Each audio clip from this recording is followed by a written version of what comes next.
I never wanted to be a corporate lawyer. That might sound ungrateful considering the six-figure salary, corner office, and partner track position at one of Boston's most prestigious firms. But for me, Blackwell and Pierce was a gilded prison. Each meticulously drafted contract another bar in the cage that kept me from my true calling.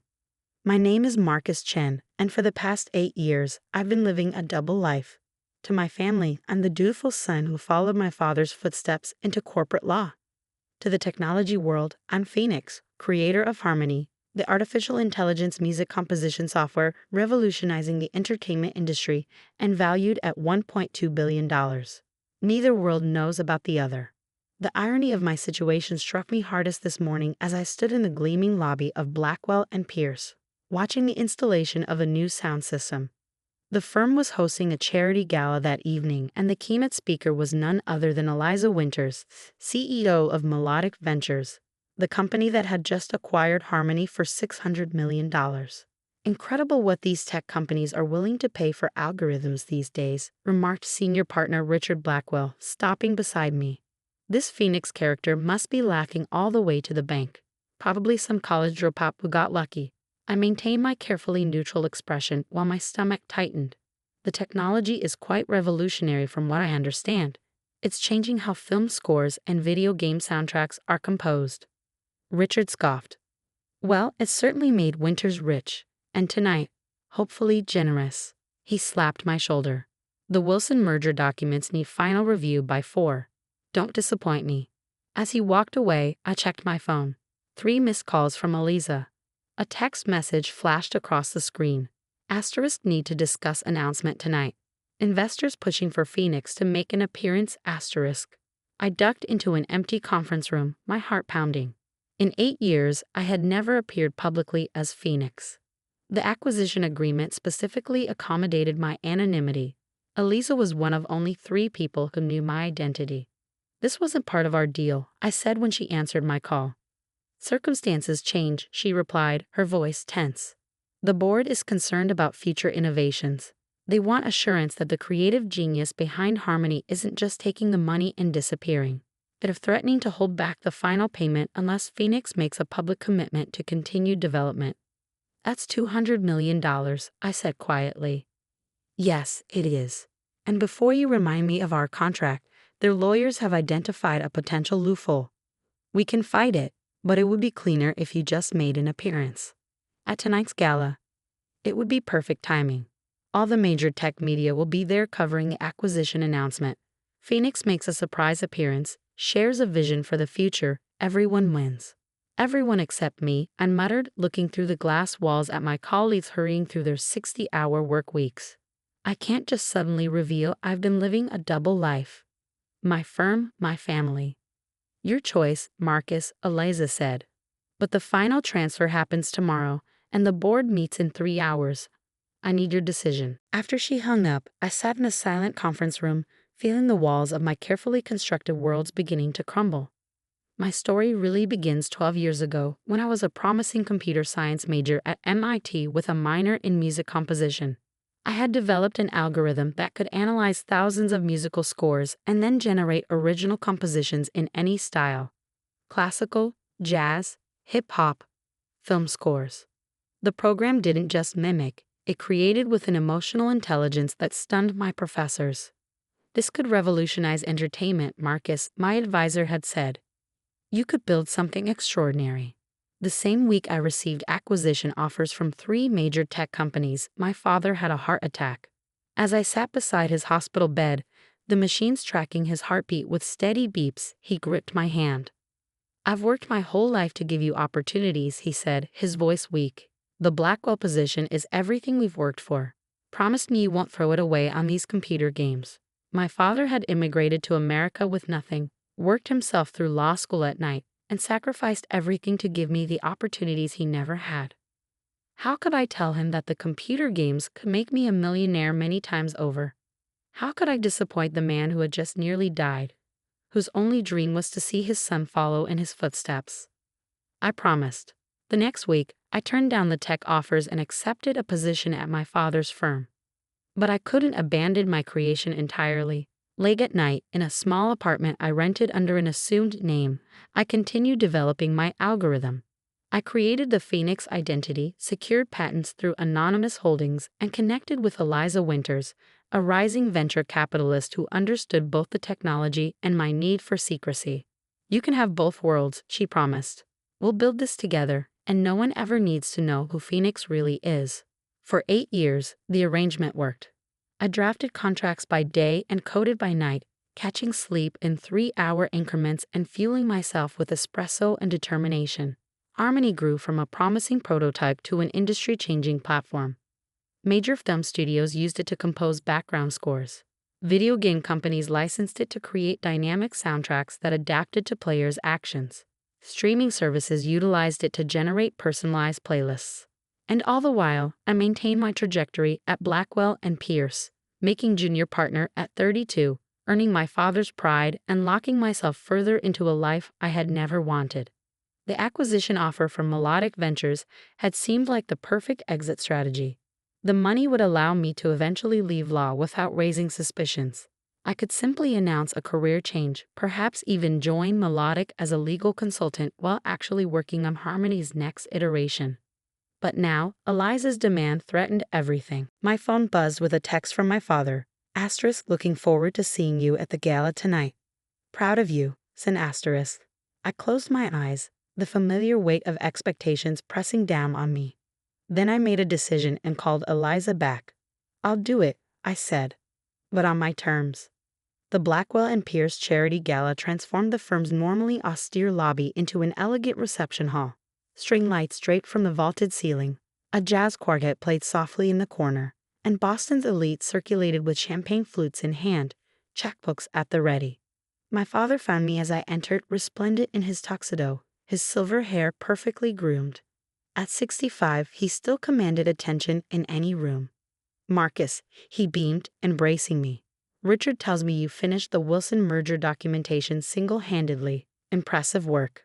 "Thanks, Dad," I said, accepting a champagne flute from a passing server. "Looks like a good turnout for the Children's Hospital." "Indeed, and your Ms. Winters is quite the draw. Everyone wants a piece of the tech boom these days." He gestured toward Eliza, who was holding court near the stage, elegant in a midnight blue gown. She caught my eye and gave an almost imperceptible nod. My heart rate accelerated. "The program begins in 20 minutes, my father continued. "I've saved seats in the front row." "Actually, Dad, I need to handle something for Richard first. I'll join you shortly." I slipped away before he could ask questions, making my way to the small preparation room behind the stage where Eliza waited. "Are you ready?" she asked, studying my face. "No," I admitted. "But I don't see another option." She handed me a small flash drive. "Your presentation is loaded. The announcement of the acquisition comes first. Then I'll introduce the mysterious Phoenix and you'll take it from there." She squeezed my arm. "For what it's worth, I think this is the right move. You can't live a divided life forever, Marcus." At precisely 8 o'clock, Richard Blackwell welcomed the guests and introduced Eliza. I stood in the shadows of the stage, my pulse pounding in my ears as she announced Melodic Ventures' acquisition of Harmony. "This technology is revolutionary," she told the crowd. "It doesn't replace human creativity, it enhances it, democratizes it, and opens new possibilities for artistic expression." The audience applauded politely, most of them more interested in their nonprofit tax deductions than music software innovation. My father sat in the front row, his expression one of polite interest. "And now," Eliza continued, "I have a special surprise. For the first time ever, the creator of Harmony has agreed to make a public appearance. Ladies and gentlemen, I am honored to introduce you to Phoenix." The room buzzed with excitement as I stepped onto the stage. I saw confusion ripple through the crowd as they recognized me, just Marcus Chen, corporate lawyer, not some mysterious tech genius. "Good evening," I said, my voice steadier than I expected. "My name is Marcus Chen. Some of you know me as an attorney at Blackwell and Pierce. But for the past 8 years, I've also been Phoenix, the creator of Harmony." Gasps and murmurs swept through the room. I didn't dare look at my father. I developed the first version of Harmony as a student at MIT, combining my computer science knowledge with my passion for music composition.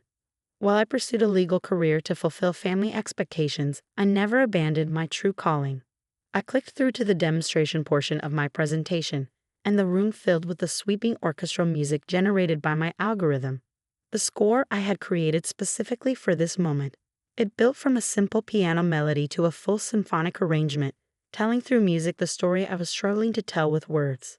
Harmony isn't just software, I continued as the music played. It's the realization that technology and art aren't separate worlds. They can enhance each other, elevate each other. Much like our logical and creative selves don't need to be in conflict. As the music reached its crescendo, I finally found the courage to look at my father. His expression was unreadable, his posture rigid. Beside him, Richard Blackwell looked thunderstruck. With Melodic Ventures resources, we'll expand Harmony's capabilities, making sophisticated music composition accessible to filmmakers, game developers, and artists who lack formal musical training. We'll establish educational initiatives to bring music technology to underserved schools. And we'll continue pushing the boundaries of what AI and human creativity can accomplish together. I concluded my presentation to stunned silence, followed by an eruption of applause. Journalists rushed forward with questions. Tech investors who had ignored the boring charity event suddenly crowded the stage. Through it all, I watched my father slowly stand and walk toward the exit. Eliza appeared at my side, beaming. They love you. The board is ecstatic. The final payment is secure. But I hardly heard her. Excuse me, I said, slipping from the stage and following my father's path. I found him in the partners' lounge, standing by the window that overlooked the Boston skyline. He didn't turn when I entered. Dad, I began, my voice catching. I can explain. 8 years, he said quietly. 8 years of deception. I didn't want to disappoint you, I said, moving to stand beside him. After your heart attack, when you talked about how important it was that I join the firm. So you lived a lie? He turned to face me, and I was surprised to see not just anger in his eyes, but hurt. You thought that's what I wanted, isn't it? You always said being a lawyer was the pinnacle of success. You worked your entire life so I could have this opportunity. He shook his head slowly. I worked my entire life so you could have choices, Marcus. Choices I never had. He gestured toward the door, where we could still hear the excited buzz from the lobby. This creation of yours. This is extraordinary. Why would you ever think I wouldn't be proud of that? Because it wasn't law, I said simply. It wasn't following in your footsteps. My father sighed heavily, suddenly looking every one of his 65 years. When your mother and I came to this country, we had nothing. I became a lawyer because it was stable, respected. It provided for our family. He placed his hands on my shoulders. But I wanted you to pursue excellence, Marcus, not necessarily in law, just in whatever path you chose. I didn't choose, I admitted. I tried to do both. At what cost? When was the last time you slept more than 4 hours? When did you last take a vacation, see friends, have a life outside work? I had no answer. The exhaustion of 8 years of double lives suddenly seemed to catch up with me all at once. That music, my father continued. The piece you played tonight. It was beautiful. Was that really created by your algorithm? With my guidance, I said. I designed it to express what words couldn't. He nodded thoughtfully. It succeeded. I heard pride in that music, determination, but also longing. He squeezed my shoulder. I never meant to be the reason for that longing, son. Before I could respond, the door opened, and Richard Blackwell entered, his face flushed with what could have been either anger or excitement. Marcus, he said, his voice carefully controlled. There are about 20 technology journalists in our lobby demanding interviews with the lawyer-turned-tech billionaire. Care to explain what's happening to my charity gala? My father straightened, his protective instincts visibly kicking in. Richard. It's okay, Dad. I interrupted gently. Then to Richard. I apologize for the disruption. The timing wasn't my choice, but the revelation was inevitable. Revelation, Richard repeated. That while collecting a salary from this firm, you've been operating what exactly? A software company. I've never neglected my responsibilities here, I said. My billable hours are among the highest in the firm. The Wilson merger is irrelevant, Richard cut in. This is about loyalty, Marcus, about transparency. The firm has invested considerably in your development, and all the while, you've been pursuing other interests. Interests that have apparently resulted in a technology valued at over $1 billion. My father interjected, surprising me with his defensive tone. Interests that demonstrate extraordinary talent and vision.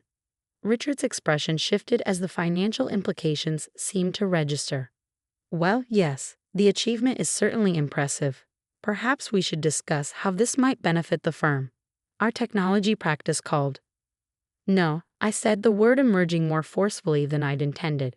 I'm sorry, Richard, but I've made my decision. Effective immediately, I'm resigning from Blackwell and Pierce. The weight that had pressed on me for 8 years seemed to lift with those words.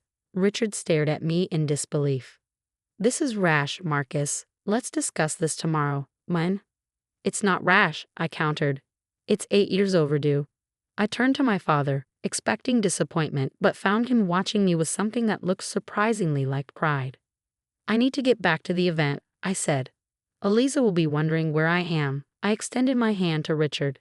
Thank you for the opportunities you've provided. I'll ensure a smooth transition for my clients. Stunned, he shook my hand automatically. As I turned to leave, my father fell into step beside me. You don't have to leave with me, Dad, I said quietly. These are your colleagues, your friends. He smiled, the same smile I remembered from my childhood when I'd mastered a difficult piano piece or solved a complex math problem. I'm exactly where I should be, son, beside you. The aftermath was both simpler and more complicated than I had anticipated. The tech media exploded with the story of the secret billionaire lawyer, turning me into an overnight sensation. Melodic Ventures stock rose 15% following the revelation, and the final acquisition payment processed without issue. My departure from Blackwell and Pierce was accelerated by mutual agreement. Richard, ever the pragmatist, pivoted quickly to leveraging his connection to the Phoenix phenomenon for client development.